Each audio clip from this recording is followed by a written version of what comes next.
CRT point में आपका स्वागत है।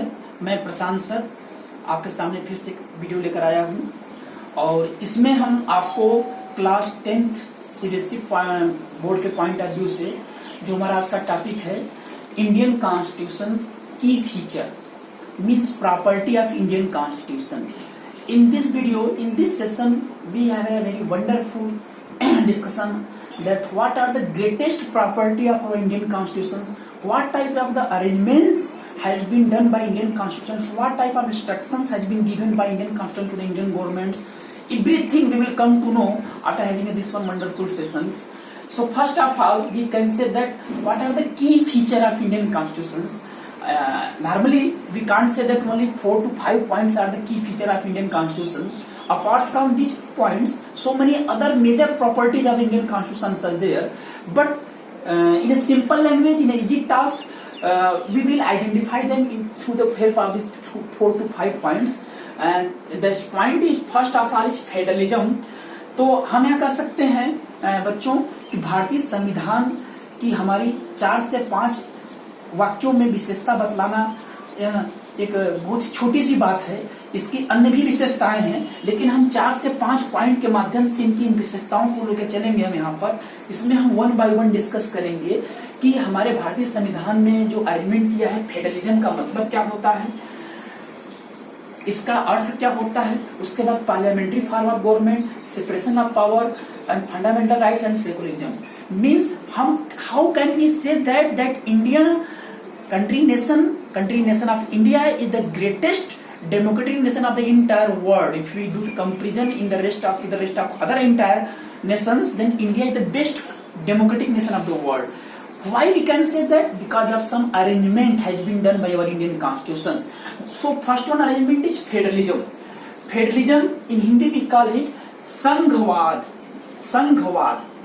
संघवाद means if we say that in the very first article of Indian Constitution, it is rightly said that India is the union of states. Bharat राज्यों का एक संघ है.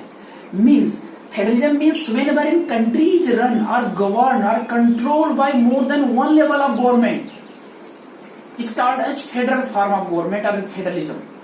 It means in India, not only central government is in power. Apart from central government, state government is there, and to assist the central and state government, another level of government is working there, that is the local government.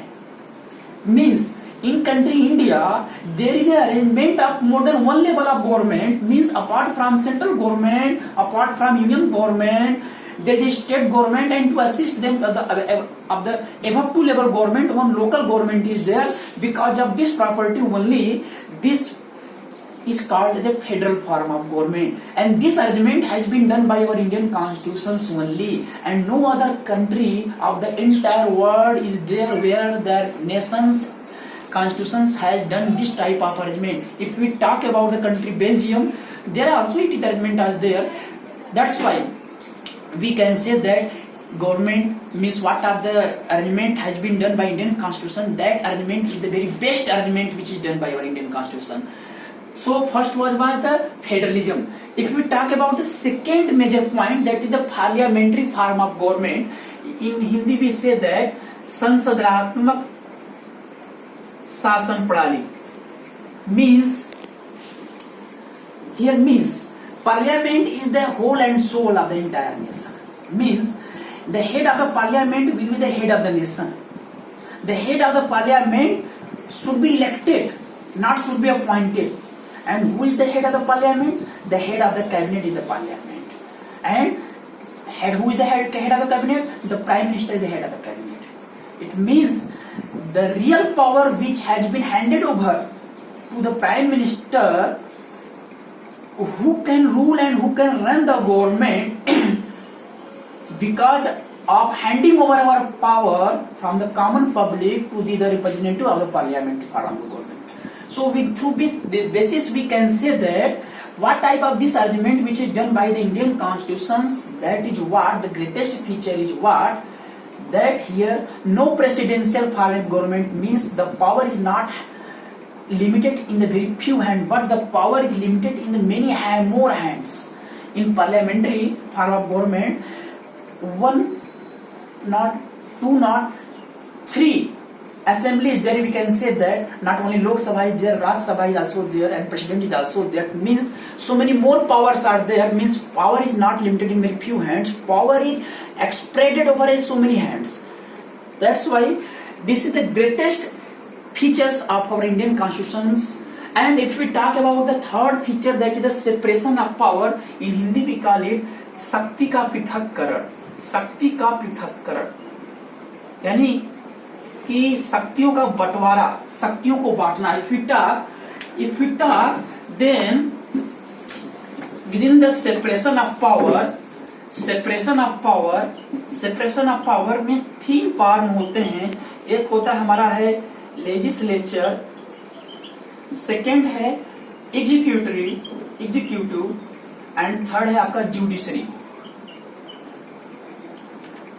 अगर इसकी history में जाए हम तो आपने Montesquieu का शक्ति पृथक्करण का सिद्धांत पढ़ा होगा, the principle of separation of power. Here legislature, executive and judiciary, 3 organs of government of body are there. Every power has been divided and equal share has been given and equal importance has been given to the each and every equal means governing body of the power is there. Legislature means legis plus lecher. Legis means rule. Lecher means maker. This is the rule maker governing body. Means in Hindi we call it, we say विधायिका, विधि को बनाने वाला. A body of the government which work is only what to frame, to construct, to make the rule only. Their work is only to make the rule. And the next governing body is executive. Executive means to execute. Execute means to implement. Means whatever the rules has been framed and constructed by this governing body, their work is what? Only to implement and not to interfere in the personal matter of this governing body. His work is what? Only to implement. Whatever the rule has been framed, what has been the rule has been constructed by this governing body, this body's work is what? To only implement in their own jurisdictions and the departments. And third one is the judiciary system. Their work is what? To give their judgment whether everything is going on smoothly according to the suitableness of society or not. Their work is only to give their judgment, not to interfere in the personal matter of this executive body or the personal matter of the legislative system. Their work is only to give their judgment. They can request them. These bodies can request them to review whatever the rules has been not made properly by them and has not been implemented properly by them. Then they can't give them the order, but only they can say that you can review them. So here 3 organs of government body है, सबका power अलग अलग है. Separation of power. भारतीय संविधान की यही सबसे बड़ी विशेषता है कि उसने हर एक गवर्निंग बॉडी को शक्तियां अलग अलग बांट दिया है. Here he can't dominate on this, he can't dominate on this, he can't dominate on this. कोई भी गवर्निंग बॉडी एक दूसरे को डोमिनेट नहीं कर सकती है. Every governing body is free to take their own decisions in their own jurisdictions. Means separation of power is the very greatest merits and property of the Indian constitutions, and not other country, no other country in the entire world is there where such type of all the entire arrangement has been done as in country India. Our Indian constitution has done. That's why it took at least 3 years to maintain all the law and orders, to make all the Indian constitutions arrangement and necessary actions. That's why it took a long year. That's why the result is giving it. The result we are getting the same response. If we talk about our neighboring country Nepal, 2 to 3 times the constitution has been dissolved, but India not a single time the constitution has been dissolved, because it took us so many years, it took us too many times to construct the Indian constitution. But whatever the decision has been taken by our Indian constitutions, whatever the means is the solid decision has been taken. Too much long process is there. Lok Sabha is there, Raj Sabha is there, President is there. Too much long process is there to implement any rule, to amendment any rule. Too much long process is there. But whenever the means any act has been passed, it means it has come so many process, so many filtration. That's why. Next one, if you talk about the next greatest feat of Indian constitution, that is its fundamental right. And because of its name only, it is known that मूलभूत अधिकार, मूलभूत अधिकार यानी means आप कहते हैं कि आपका बेसिक राइट क्या है, आधारभूत अधिकार या बेसिक राइट्स आपका क्या है। And you know in Indian constitution earlier it were 7 fundamental rights. Right now we are having 6 fundamental rights. In part 3 from article 12 to 35 there is arrangement of 6 fundamental rights and which is our basic rights, and the government of India is forced by its situation only by the Indian constitution to provide all the necessary arrangement which has been instructed by Indian constitution to provide all these fundamental rights. If we talk about some fundamental rights name, first one is, then first one is right to equality, from article 14 to 18, right to equality, समानता का अधिकार जिसको बोलते हैं। Second one is right to freedom, from article 19 to 22. In this arrangement, in these articles, what type of the freedoms you people can avail? These are the freedom. In third, if you talk about the right to freedom of religion, right against exploitation, right to the freedom of minorities and constitutional remedies. So total we are having a 6 fundamental rights. First one, right to equality, right to freedom. Next, right against exploitation, article 23, 24, 25 article से 28 article तक. Right to the freedom of religion, article 29 to 30.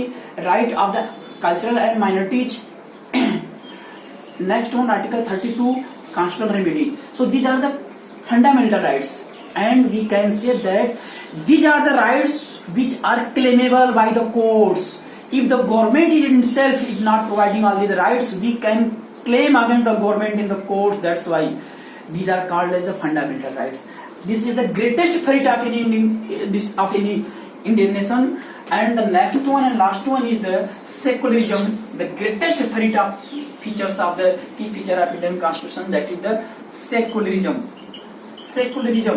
In Hindi we say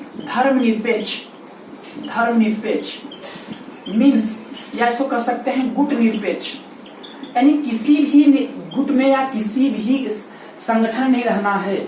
secularism means a state और nation which do not have any official religion, या which do not promote any official religion, या which not encourage people to follow any particular religions is called as a secular country. Means धर्मनिरपेक्ष, किसी भी धर्म को, जाति को बढ़ावा न देने को ही धर्मनिरपेक्ष हुआ। That's why this is because of this reason only in India not only a Hindu people lives but also Muslim people, Jain people, Sikh people, so many communities people who live here because of the help of this secularism only. It means whatever that means, government is there, he can't promote any official religion. He can't promote, he can't encourage to speak any particular, to adopt any particular religions. So on the behalf of this property, we can say that what type of the arrangement has been done by our Indian constitutions, not or no other country in the entire world has been given such type of the means proper facility or has been done some arrangement like Indian constitution has done for the nation of country India. So these were the greatest key feature of Indian constitutions. That's why we say that India is the best country of the entire nation, and no other country of the democratic nations is given such type of arrangement by their own constitution as the India has been given. So आपको कैसा लगा video? ये हमारा की feature था Indian constitutions का। उसके अलावा मैं आपको जो है एक वीडियो आपको मैं फंडामेंटल राइट्स का अलग से बना के दूंगा और एक फंडामेंटल ड्यूटीज आपका पार्ट 4 में है और फंडामेंटल राइट पार्ट 3 में है। फंडामेंटल ड्यूटीज आपका आर्टिकल 36 से 51 तक है और फंडामेंटल राइट्स आपका आर्टिकल 12 से लेकर 35 तक है। Everything we will come to know after having a session only. Till then, good day to all.